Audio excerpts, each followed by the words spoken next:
એ આજ મેડમ શું નવું લઈ આવવાના છે? ખબર નહીં, હાલ મેડમને પૂછીએ. મેડમ શું નવું લઈ આવવાના? આજે ઇન્ડિયાનો મેપ શીખવાનો છે. વાહ.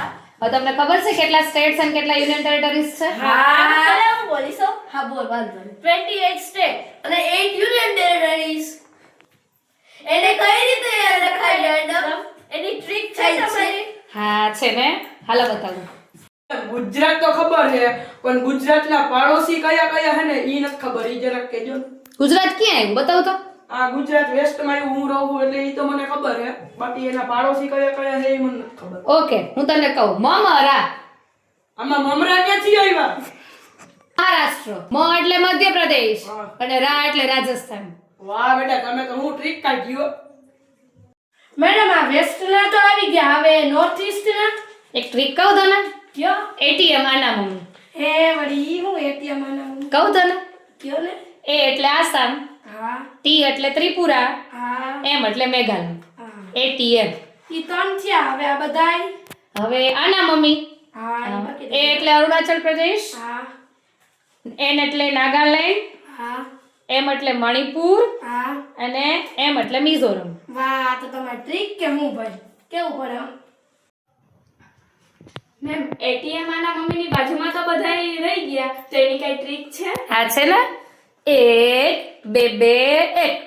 જો હું તને કહું. હા, પહેલા તો બિહાર, હા પછી ઝારખંડ અને વેસ્ટ બેંગાલ, હા રહ્યું ઝારખંડ ને વેસ્ટ. પછી છત્તીસગઢ અને ઓડિશા. મેડમ આ છત્તીસગઢનો તો સીહોર્સ જેવો શેપ છે. હા હા છે ને. પછી છેલ્લું તેલંગાણા. મેમ હવે નોર્થ ના કે ને અત્યારે બહુ ઠંડી હોય, ઈ સ્ટેટ યાદ રખાવાના. હા છે ને, એની એક ટ્રીક છે હો.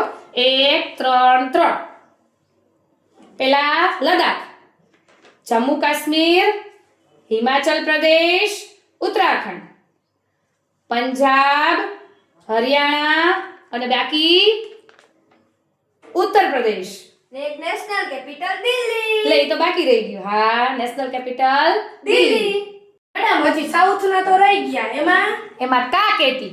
એ કા કેતી હું સર કહું ઊભી રહો, ઊભી રહો. મેડમ આયા ના કે કે એટલે કર્ણાટક, હા એ એટલે આંધ્રપ્રદેશ, કે એટલે કેરાલા અને ટી એટલે તમિલનાડુ. થયું ને કા કેટી. હા કા કેતી એમ. તો બધાય સ્ટેટ આવી ગયા હવે તો. ના ના ના, બધાય નથી આવ્યા, હજી 2 સ્ટેટ બાકી છે. ઓરે તમે નો બોલતા, હું કહું.